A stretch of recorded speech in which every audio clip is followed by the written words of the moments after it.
Have I told you lately that I love you?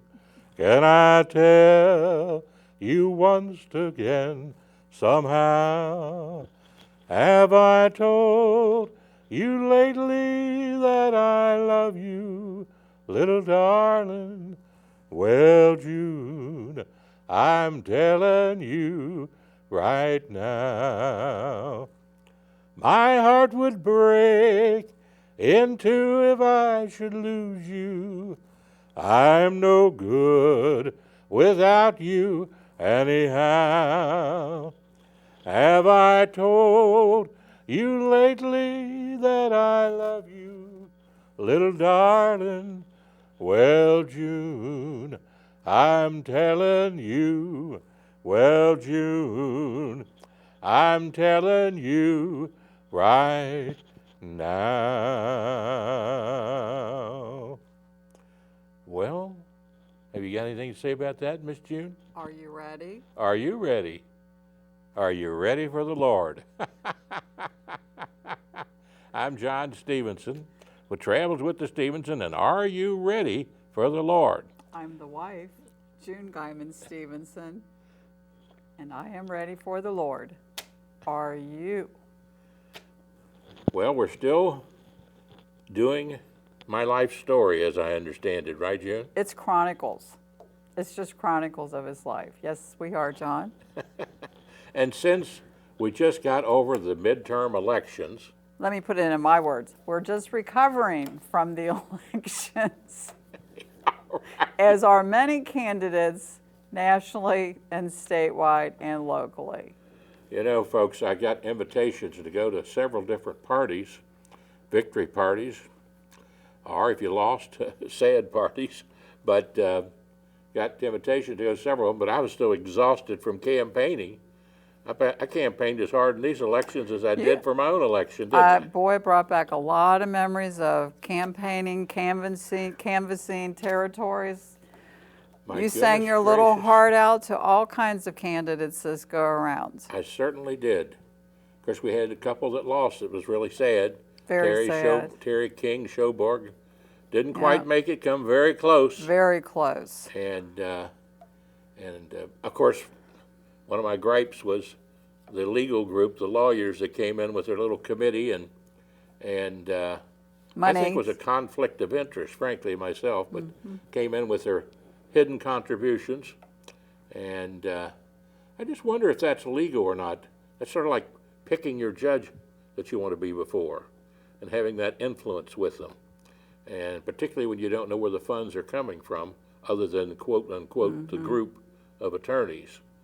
I would think there'd be somewhat of a conflict of interest there. But those things happen in life. We leave that up to the legislature to correct that sort of And thing. bigger than that, we leave it up to God. And I further am than that, we very leave it up to God. confident that Terry, as the Christian woman that she is, has already put before the Lord that she did her best, and God's will was done in the results. We can't always understand what His will is in campaigns and in life. And why it happens. Right. And no disrespect for the lady that won. I didn't know her personally, and I, of course, knew Terry King Schoberg's father worked on him on the railroad in the 1960s when I was secretary of the Brotherhood of Railroad Trainmen. And which brings us to our topic today, I guess, since it's elections, and we're talking about the elections as we go through this. We lost that one. We lost some others, and I'm sure they'll be back running again. And we won a lot.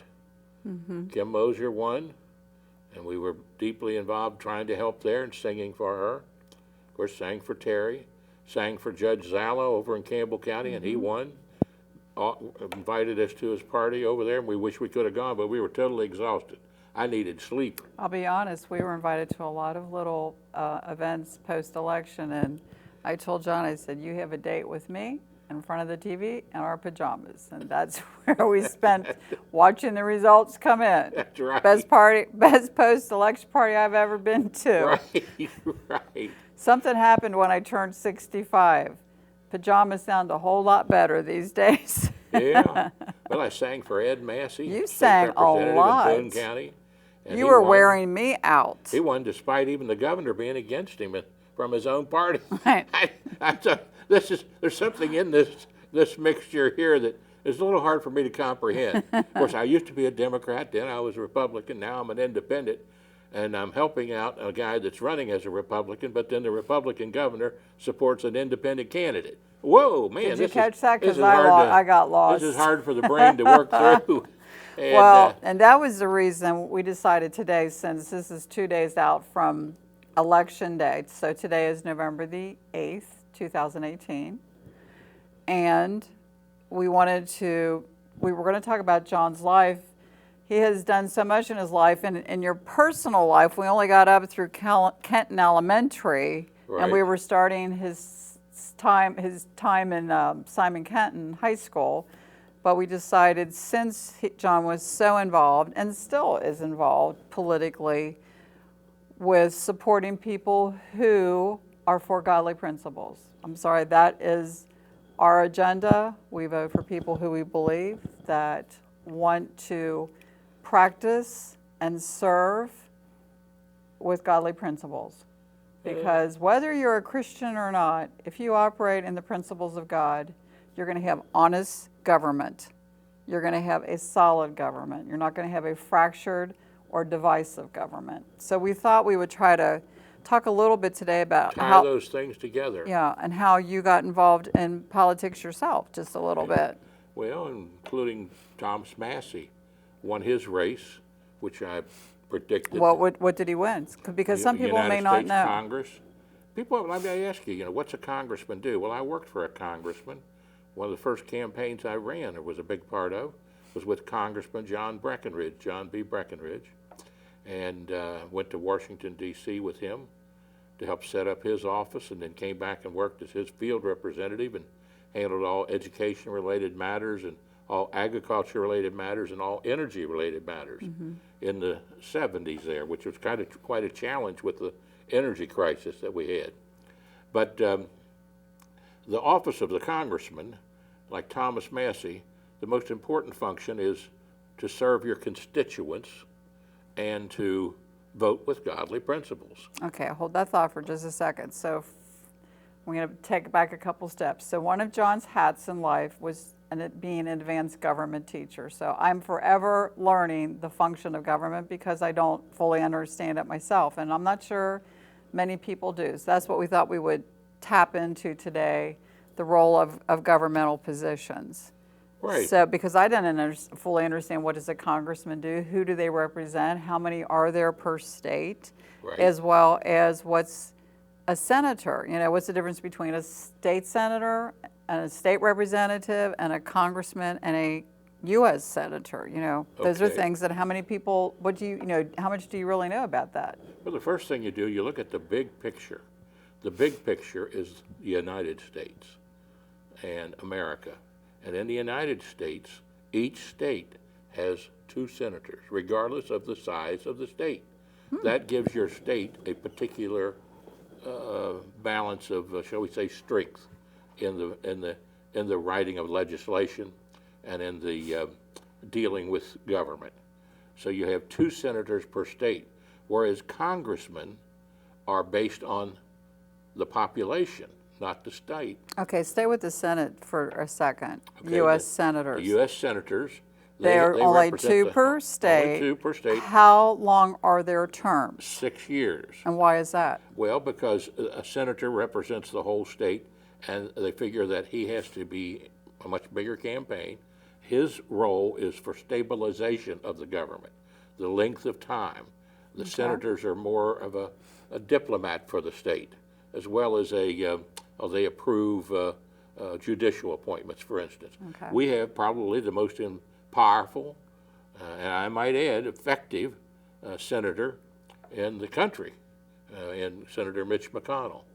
And then we have another senator who is very influential because of his style, number one.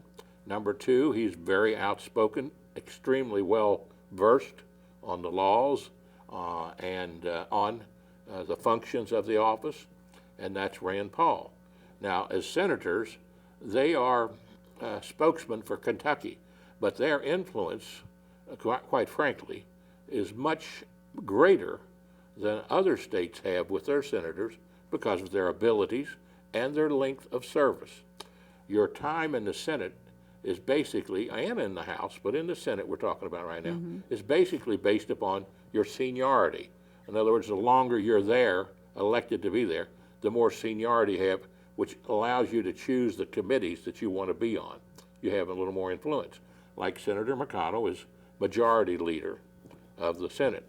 And a key thing that just happened, quite frankly, now 2016 was like an earthquake in politics when Donald Trump and Mike Pence together won the presidential race against what many people considered great odds. Didn't think it was possible.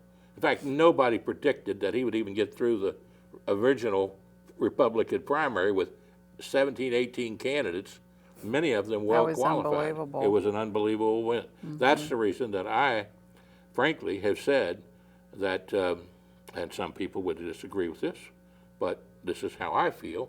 I believe that he's been ordained by the hand of God in that selection and in the people's willingness to tolerate some of his idiosyncrasies and because of his ability to get things done. He has a Twitter syndrome. He has a Twitter syndrome, that's right.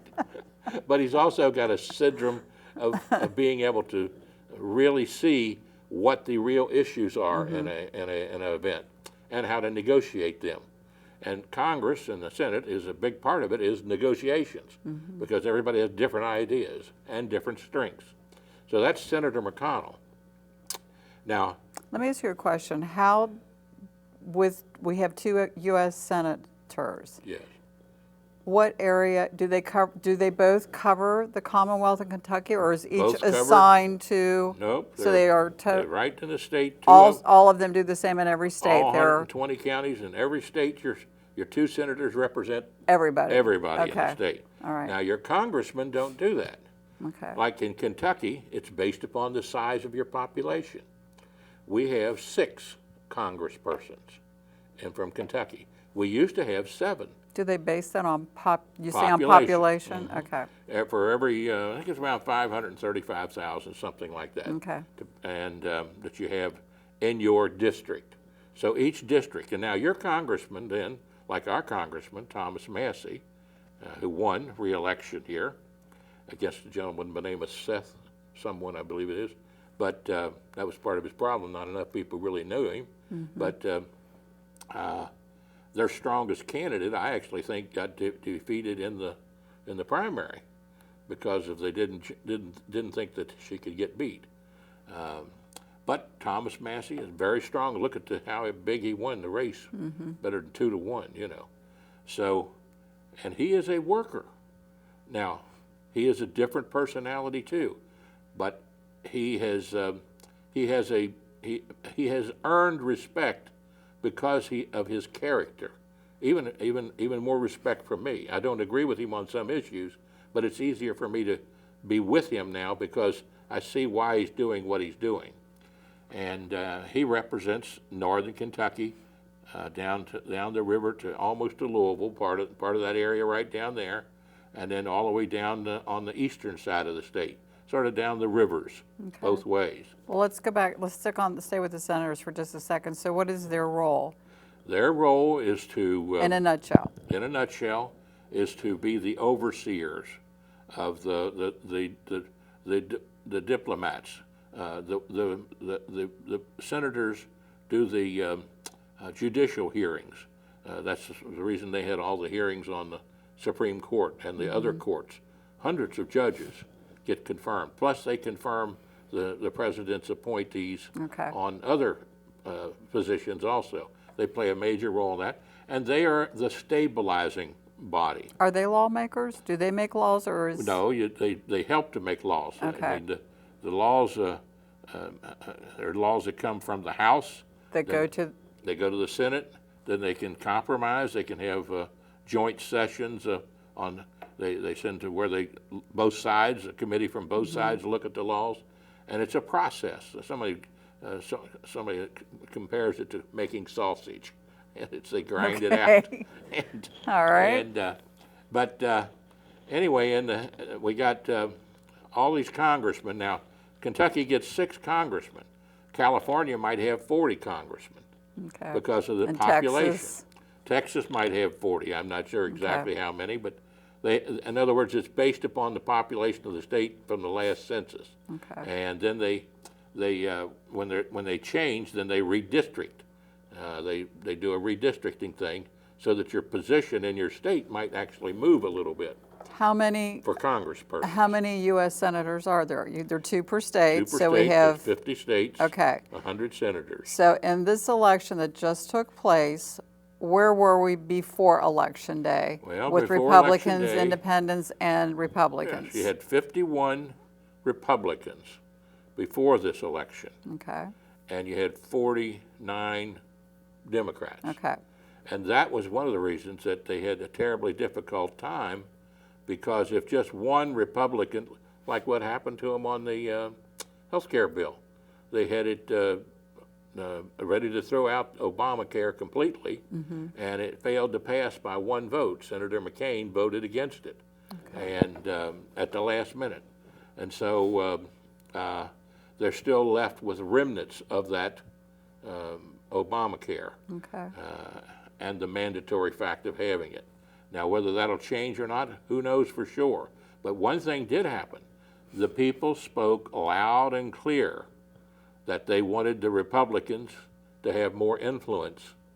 So they have elected this time, in this midterm elections, even though you heard all the talk about the blue wave and the Democrats were going to take over and take charge. Well, in the Senate, they actually lost 3, maybe 4. We don't know for sure yet. Seats.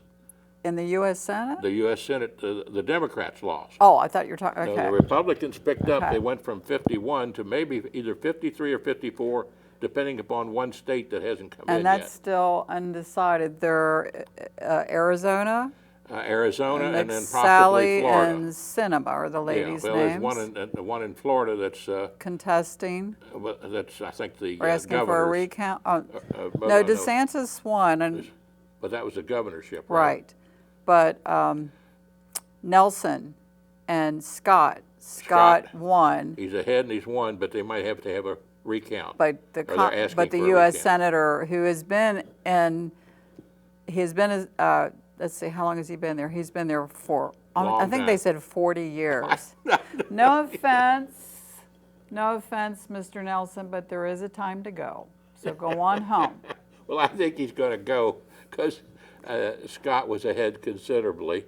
And I don't think he could handle the loss. No, it's hardly hard. One thing John taught me was a thing called Potomac fever.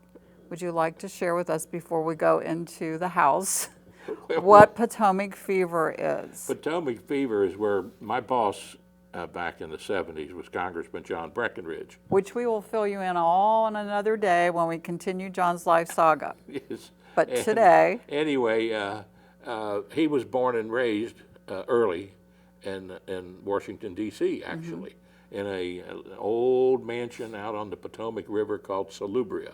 Okay. And I went up there with him many times, and his mother was still alive, and she lived in which was like the storage shed, but it was like a little house. Okay. It was a big place right there on the Potomac. He put his mother in the shed? Well, no, she liked it out there. It was, I think it was a smokehouse. There's a few people I'd like to put in our shed and throw away the key. And anyway, forgive me, Father, for I have sinned. He was very familiar with Washington, D.C. In fact, I was quite proud of him because he is actually the congressman that introduced legislation to give Washington, D.C. home rule. Okay. And that was a very magnanimous thing for him to do. He was on one of the committees, and he actually introduced that legislation while I worked for him.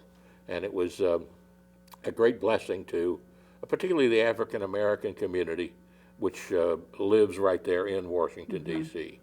And so... so what was his warning and his advice warning to me was, you? John, I'm taking you up there to Washington with me to help set up the office. He said, now I want to tell you something. There's such a disease up here called Potomac fever. I thought, well, what's that? You know. And so he said, when you get up here, there'll be limousines, there'll be free tickets, there'll be people trying to influence you the very day you show up. And he said, and a lot of people that come to Washington have all these things starting to pop out at them, and all these fancy dinners, and all these beautiful places, and the football games, and the baseball games. All the perks. All the perks and everything. And he said, they'll try to buy your soul.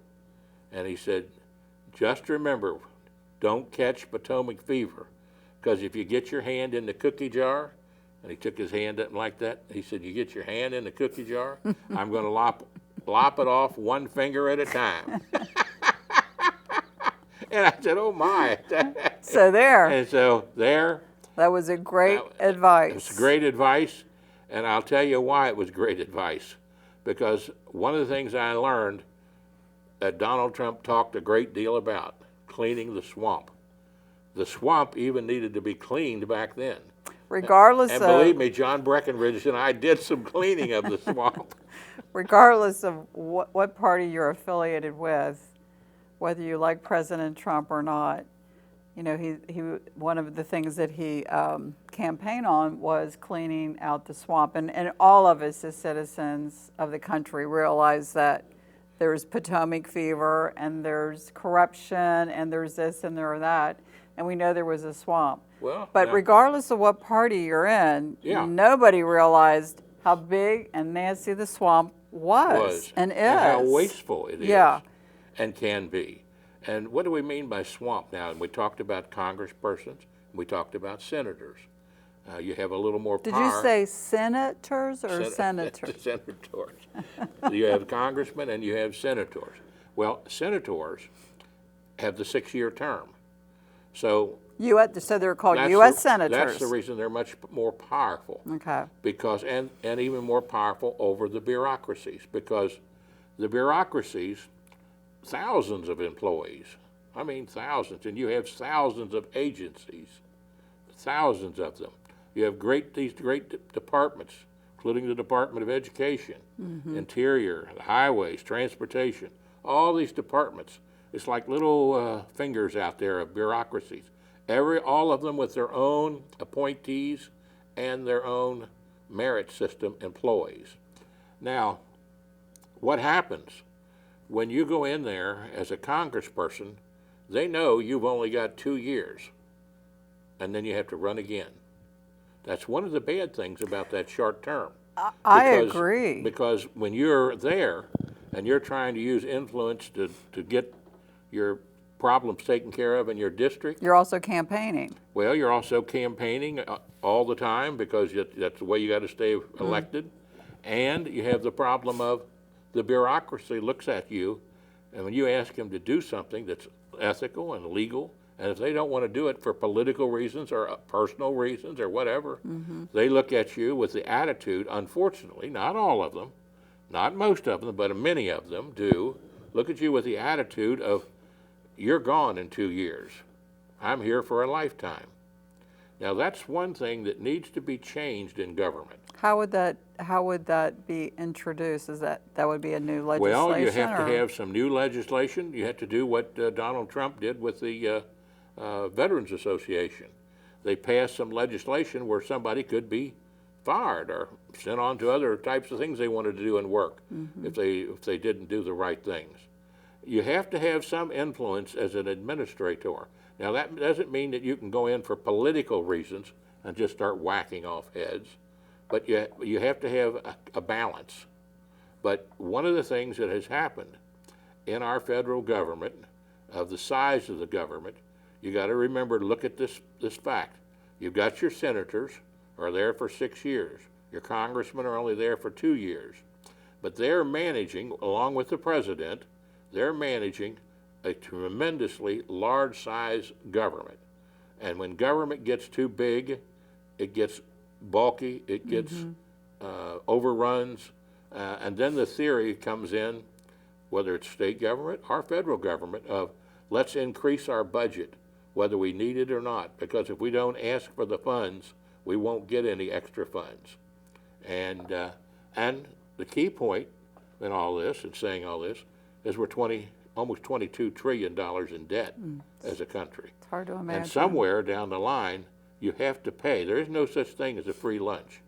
And so that's one of the things that I got involved with in being responsible and working for the congressman, knowing senators and having worked with them in their campaigns, and having run for office myself, and that is be efficient. And that's one of the things that people really like about Donald Trump, and you saw it again in this midterm elections. I mean, I have never seen in my life, 75 years, that I've actually been seeing in my adult lifetime, any presidential candidate or vice presidential candidate, Donald Trump or Mike Pence, I've never seen any two people who've worked harder at fulfilling their promises and commitments. Whether you agree with them or not, that's your own thought out there. But they have worked hard to fulfill those commitments. And never have I seen the media across the nation, the national media, be so biased as they have been. And a good example of that was the other night when the first press conference, and there's been nobody accessible to the press more than Donald Trump and Mike Pence have been. They have been accessible, I mean, to the point where if he goes somewhere and flies somewhere, he answers questions when he gets off the plane. You know, he's been very good about that. But he was personally attacked by the first questioner from CNN News, shamefully. And then he uses his question to make his own speech. Well, the press's role is to get answers, but it's not to set your own platform out there and try to use it as a way to attack the president or the senator or the congresspersons. That's not your role as a press person. Get the facts and report the facts honestly. They're there to be a reporter, not an editorial. Right, right. If you're going to do editorial, get on the cable channel and do your own thing with and label it as editorializing. You know, there's enough of that. There's plenty of it. But the thing about Donald Trump, the reason he was able to override that, and everybody thought there was going to be a big blue wave for the Democrats. They all were predicting it. President Obama, every place he went to speak, they lost. Every place Donald Trump went to speak and had these huge crowds, they won. Now, there's something to be said in that. And when you look at it, the first time, 2016, you might be able to say, well, that's maybe a fluke, just a happening. But to come back and do it again in the midterm elections, that was unbelievable. And I'll tell you what, you and I sit and watched the last rally that he had and how he handled the sickness of a lady in the audience was so calm and patience of standing there and then asking 12, 13,000 people that were in the stadium there or more outside, asking them to silently wait till she got help from the emergency room people. It was almost like around a 10-minute spot where someone who took ill during the rally, and he just said, let's stop. Let's wait, we got while plenty the of time. emergency service folks came in to tend to her. And then he injects, let's everybody pray. And there was this absolute silence, which also to me, with that kind of crowd, how that crowd maintained this dignity and decorum while this was all going on. And then as they were taking this lady out on a stretcher, someone started singing Amazing Grace, and the entire audience was singing Amazing Grace. It was something never seen before, and probably we were totally in shock, in a good way. And his ability to stand there for that length of time. Yeah, the patience and respect for a person. Right in the middle of a speech, to be able to do that after making 2 previous stops. The same day. The same day. Same amount of people. Same amount of people, plus 10 or 11 stops in the last week or so. It was just amazing. I have tremendous respect for his abilities to do that. Well, I want to go back and talk about the role of the president and the vice president, but let's wrap up the House. Well, the House, how many- it's so